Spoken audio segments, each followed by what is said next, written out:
Hello guys, ഇന്നൊരു half day in my ലൈഫാണ് കേട്ടോ. രാവിലെ എഴുന്നേറ്റ് ഒരു കപ്പ് ചായ കൊണ്ടിരിപ്പുണ്ട്. നല്ല തണുത്ത വാട്ട ചായയാണ് ഗൈസ്. എന്നിട്ടാണ് ഈ ആസ്വദിച്ച് കുടിക്കുന്നത്.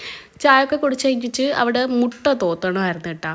മുട്ട തോത്ത മീൻസ് മുട്ടത്തോരൻ ഉണ്ടാക്കത്തില്ലേ, ഉള്ളിയൊക്കെ അരിഞ്ഞിട്ട്, അതാണ് കേട്ടോ. ഞാൻ ഒരു അണ്ടാവ് പാത്രമാണ് എടുത്തേക്കുന്നത്. ആകെ ഒരു മുട്ടയെ തോരനാക്കാൻ ഉണ്ടായിരുന്നുള്ളൂ. ലാസ്റ്റ് ഒരു മൂട്ടിൽ ഇച്ചിരി പോലെ മുട്ടത്തോരനാണ് ഉണ്ടായിരുന്നത്. മുട്ടയൊക്കെ തോത്തി കഴിഞ്ഞിട്ട് ഞാൻ ഫുഡ് കഴിക്കാൻ വേണ്ടി ഇരുന്ന് രാവിലെ കഴിക്കാൻ വേണ്ടിയിട്ട് അപ്പം കടലക്കറിയാണ്. സാധാരണ അമ്മ ഉണ്ടാക്കുന്ന കടലക്കറി അല്ല കേട്ടോ. ഇതെന്തോ തേങ്ങ അരച്ച് വെച്ചാണ്. എനിക്ക് ഇഷ്ടപ്പെട്ടില്ല. എനിക്ക് അമ്മയുടെ പണ്ടത്തെ കടലക്കറിയാണ് കേട്ടോ ഇഷ്ടം. അതൊക്കെ കഴിഞ്ഞിട്ട് എൻ്റെ അനിയൻ്റെ ഫ്രണ്ടിൻ്റെ ചേട്ടൻ്റെ കല്യാണം. എന്നെ കല്യാണം പോലും വിളിച്ചിട്ടില്ല. അവന് വണ്ടി ഓടിക്കാൻ ലൈസൻസ് ഇല്ലാത്തതുകൊണ്ട് ഞാൻ ഡ്രൈവറായിട്ട് പോകുന്നതേ ഉള്ളൂ കേട്ടോ. ഞാൻ എത്ര മുടി കെട്ടിയാലും ഹെൽമെറ്റ് വെച്ച് അത് കുളമാക്കി കേട്ടോ ലാസ്റ്റ്. പിന്നെ ഞാൻ പോസ്റ്റായിട്ട് കുറേ നേരം ഇരുന്ന് കേട്ടോ. ബിക്കോസ് എനിക്ക് പരിചയമുള്ള ആരുമില്ല. അവൻ എന്താ ഗിഫ്റ്റ് കൊടുക്കാൻ വേണ്ടിയിട്ട് പന്തലിൻ്റെ മണ്ടയിൽ കയറി നിൽപ്പുണ്ട്. ഞാൻ അവൻ്റെ കൂടെ മെയിലിൽ പോയെന്ന് വെച്ചാൽ ഒരേ ഒരു നിർദ്ദേശമേ ഉള്ളൂ. ഇതൊരു മുസ്ലിം കല്യാണമായിരുന്നു. അപ്പോൾ നമുക്ക് ബീഫ് ബിരിയാണി കിട്ടും. നമ്മുടെ കല്യാണത്തിനൊക്കെ സദ്യയല്ലേ ഗൈസ്. സദ്യയൊക്കെ കഴിച്ചേച്ച് മടുത്തു. ഞാൻ മുസ്ലിംസിൻ്റെ കല്യാണം 2-3 തവണയൊക്കെ അറ്റൻഡ് ചെയ്തിട്ടുള്ളൂ കേട്ടോ.